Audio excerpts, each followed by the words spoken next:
subtracting polynomials. Now, whenever we go through this today, I'll be honest with you, some of it today may seem a little bit much to do, like I don't really need to do that, but I promise you, take the steps that I show you today. After going through first hour, I had a lot of students that I showed this to them, and they're like, yeah, I think in their mind, they're like, I don't really need to do this, I know how to do it, and they were doing it right. So I promise you, these steps that I show you today, I think are going to make it easier. So what we're going to do today is we're going to add and subtract polynomials. So from yesterday, remember that a polynomial is more than multiple terms. So terms are separated by addition and subtraction. So you might have like x squared plus 4x minus 3. Okay, that would be a polynomial. So today we're going to be adding and subtracting them. Okay, so first thing that you want to do, and once again, sometimes this is done for you, sometimes I'll kind of show you whenever I think that you could maybe get by without it. But the first thing we want to do is we want to write each polynomial in parentheses. Write each polynomial in parentheses. So if it says you're going to take this polynomial plus this polynomial, if they're not already contained in parentheses, we want to go ahead and do that. Now if it tells you find the sum of the polynomials, you are going to add them. And if it says find the difference of these polynomials, you are going to subtract them. Okay, now, the next thing.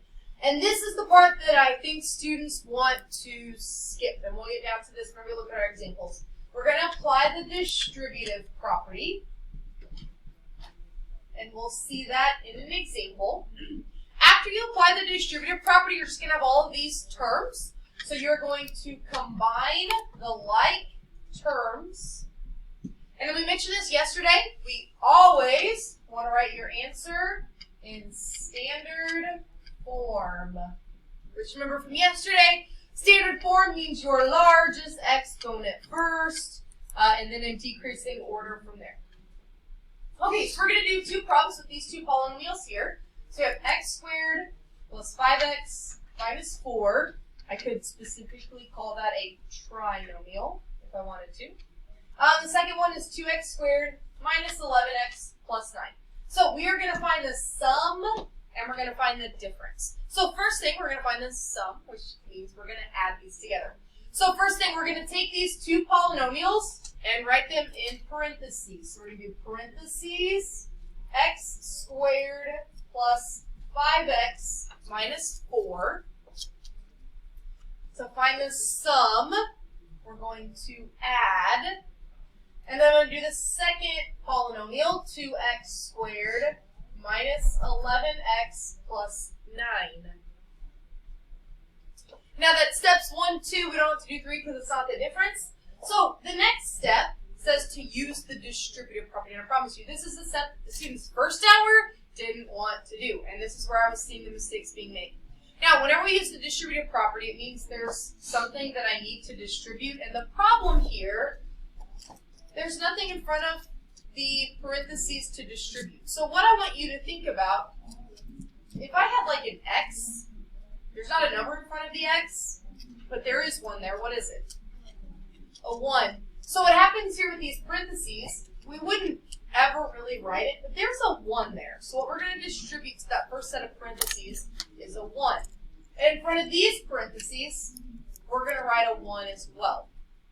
Now, this is an easy step, because when you distribute a 1, it means you're going to multiply each term by 1, and what happens when you multiply something by 1?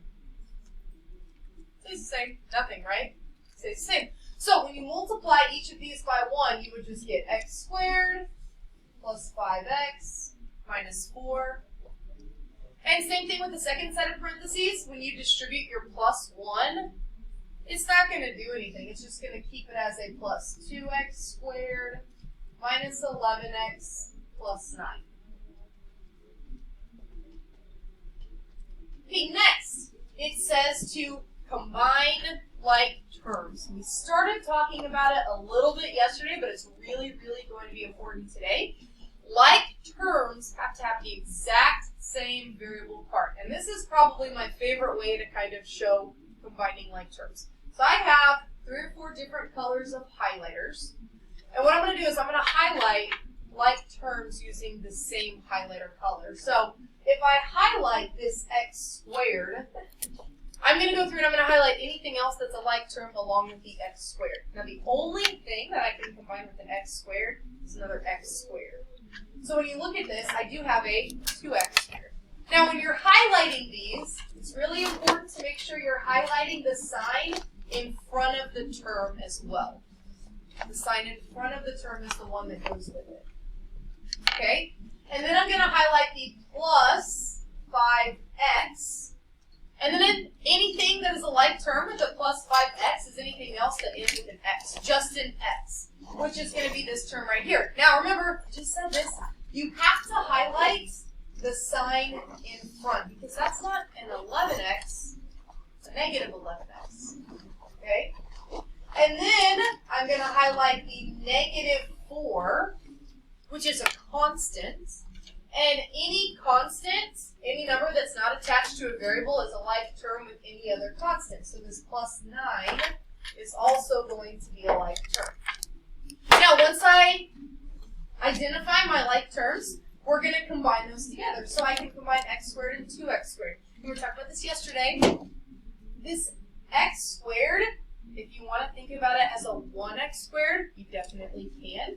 But all you're doing is you're taking this 1x squared and adding it with 2x squareds over here. So if you have 1 over here and 2 over here, how many do you have? You have 3x squareds. Remember from yesterday, the variable part does not change. Okay? And then you're going to combine your x's. So I'd have a positive 5x and a negative 11x. So remember what we do here is we do 5 minus 11, which is negative 6, and it's still in x. So it's going to be a minus 6x. And then we're going to combine our constants. Negative 4 plus 9 would be a plus 5.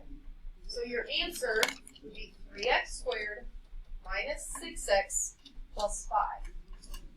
Okay, so now what we're going to do is we're going to do the same thing, except instead of adding these, we're going to subtract them. So we're going to start by writing the polynomials again in parentheses. So x squared plus 5x minus 4 minus, and in the second set of parentheses, we will do 2x squared minus 11x plus 9. So the only thing I changed here, instead of a plus, I have a minus. So what this changes, okay, when we do the distributive property, it doesn't change anything for the first set of parentheses. There's still a 1 in front of there, and whenever you distribute a 1, it doesn't change anything. But it is going to change this second one. So we're going to squeeze a 1 in front of those parentheses. We'll come back to that. Now, like I said, when you distribute a 1 here, when you multiply anything by 1, it doesn't change anything. That's going to say x squared plus 5x minus 4. Now, with the second set of parentheses, we're not really distributing a 1. What are we distributing? A negative 1. Now, that doesn't change a whole lot because the 1 part, it's not going to change the number, but it is going to change the signs. Because negative 1 times 2x squared is a negative 2x squared. Negative 1 times a negative 11x, a negative times a negative, that's going to be a positive 11x. And negative 1 times a positive 9, a negative times a positive, it's going to give me a negative 9. So it doesn't change the numbers, but it does change the signs. And then we can do the same thing we did on the last one. We can go through and identify our like terms. So we have our x squared. This time it's a negative 2x squared. Don't forget you want to highlight the sign in front. Okay, we have a plus 5x and a plus 11x. And then we have a minus 4 and a minus 9. Okay, now, whenever we go to combine these together, the things I have highlighted in yellow, I have 1x squared minus 2x squared. So to do this, you're going to take 1 minus 2, which is negative 1 x squared. Remember, the x squared part doesn't change. 5x plus 11x, you would do 5 plus 11, which would be 16x. It's still in x. And then we have negative 4 and a negative 9. When you combine those, you get negative 13. So this would be your answer here. Questions on either one of those? Okay, let's get this glued into page 15. This is still section 8.1. Let's call it 8.1. So some of the problems today are going to be set up similar to what we did on the left-hand side of your notes. Other ones are going to look a little different, but just keep in mind that you're going to do these the same way. So, first ones, they may look something like this. It may say like 6x squared plus 7 plus 3x squared plus 1. So when you get to your homework, the first couple are going to look like this. Now, this is telling you to do the same thing that we did before. It's telling you take these two terms plus these two terms. So if you want to, actually, I would suggest you do, go ahead and put them in parentheses, just like it said. It already says we're going to add them, so we don't need to worry about that. And then if you want to do the distributive property, what you're going to find out is that whenever you add them, when you do the distributive property, it really doesn't do a whole lot, right? Because when you multiply by 1, this is just going to be 6x squared plus 7. And when you multiply by 1, it's going to be 3x squared plus 1. Doesn't change anything. Now, when I add them, what's nice about these ones whenever you get to your homework is that the like terms, my 6x squared and my 3x squared, they're already kind of grouped together. And my 7 and my 1, they're kind of already grouped together for me. So you will have a few of these today. So when you add these together, 6x squared plus 3x squared, we're going to do 6 plus 3, which is 9. And it's still going to be an x squared. The x squared part does not change. And then you're going to take 7 plus 1, which would be a plus 8. So some of them will be written out like that. Others may be more like what we did on the left-hand side. So number 2 in parentheses, 5x squared plus 3 plus, and then in parentheses, 15x squared plus 2.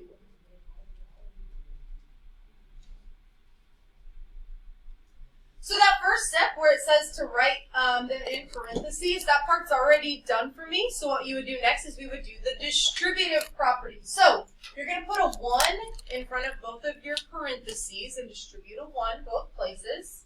So when you do 1 times 5x squared, it just gives you 5x squared. 1 times 3 just gives me a plus 3.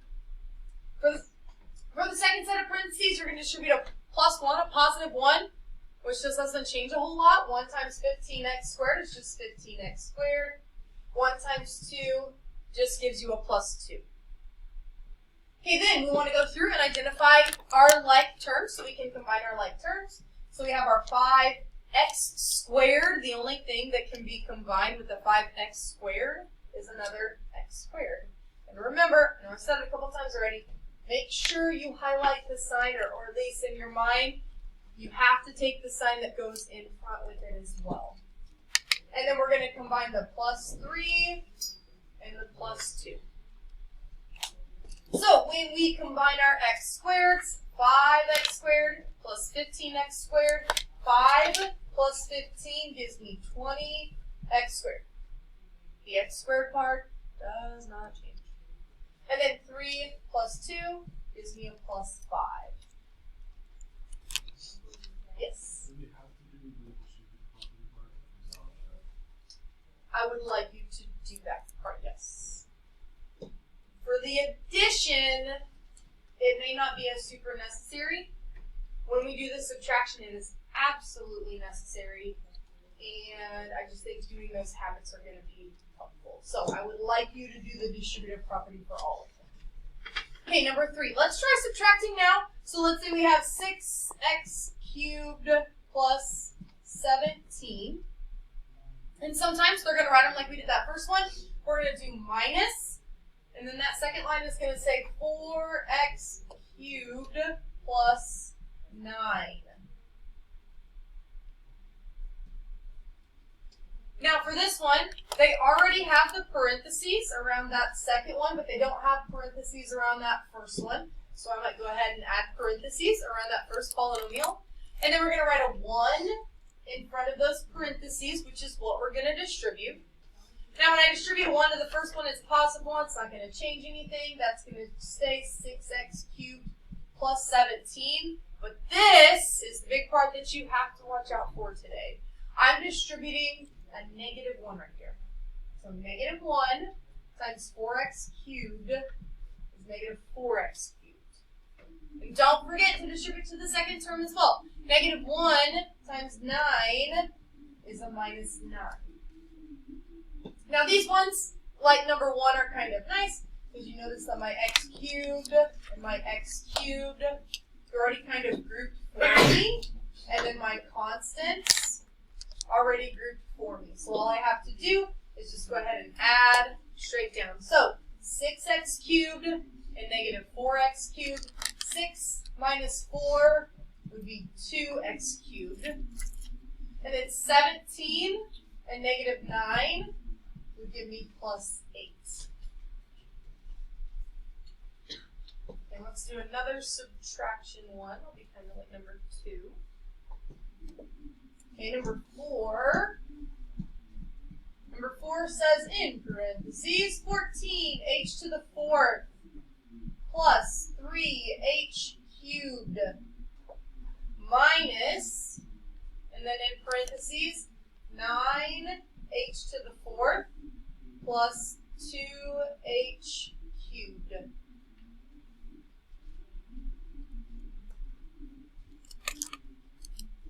Okay, so these two, they're already grouped in parentheses, so we're going to squeeze the 1 in front of the parentheses, which is what we're going to distribute. So the first set of parentheses, notice, most of the time with the first set of parentheses, they're not going to change because most of the time, I'm not going to say all of the time, but most of the time you're just multiplying by 1. So that's going to say 14h to the 4th plus 3h cubed.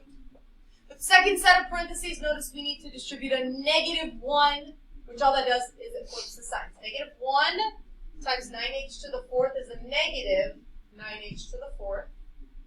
Negative 1 times 2h cubed is a negative 2h cubed. Okay, then if we go back and identify our like terms, when you have this 14h to the 4th, the only other thing it can be combined with is another h to the 4th. Do I have another h to the 4th? Do, right? And the negative, don't forget about the negative, a negative 9h to the 4th. And then I have my plus 3h cubed that I can combine with my negative 2h cubed. So to combine these for the h to the 4ths, I would take 14 minus 9, which is 5, and it's still an h to the 4th. For the other ones, I would take 3 minus 2, which is a positive 1 h cubed. You can put the 1, wouldn't have to put the 1, doesn't matter to me either way. Okay, I've got just a couple more for you guys. Any questions so far?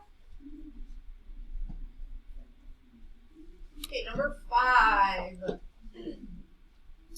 So number 5 says x cubed minus 3x squared plus 5x minus, and then in parentheses, 7x cubed plus 5x squared minus 12.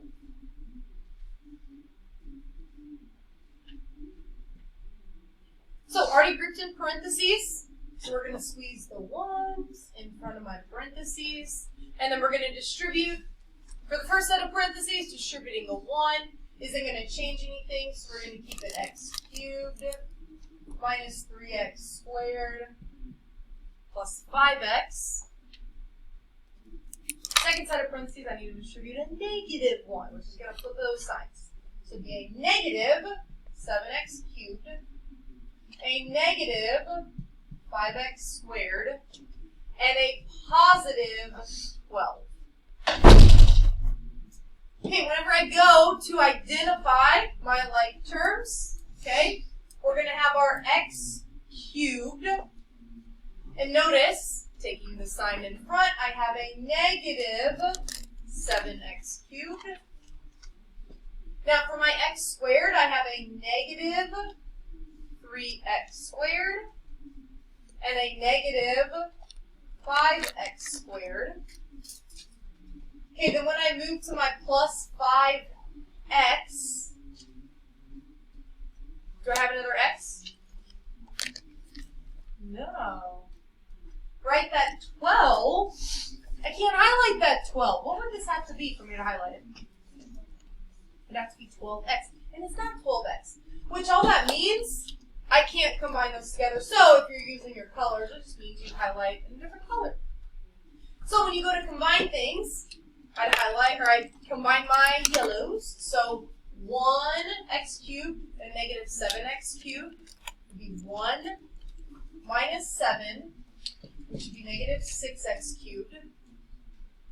For my x squared, it's negative 3. And negative 5 would be negative 8x squared. Notice my green, the only thing I've highlighted in green is the plus 5x, so it's just going to say a plus 5x. And then for my orange, I just have that plus 12, so it's just going to stay a plus 12.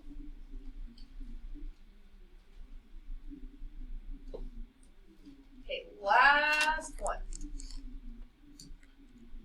Number 6. In parentheses, negative 4m cubed minus m plus 9 plus, and then in parentheses, 4m squared plus m minus 12.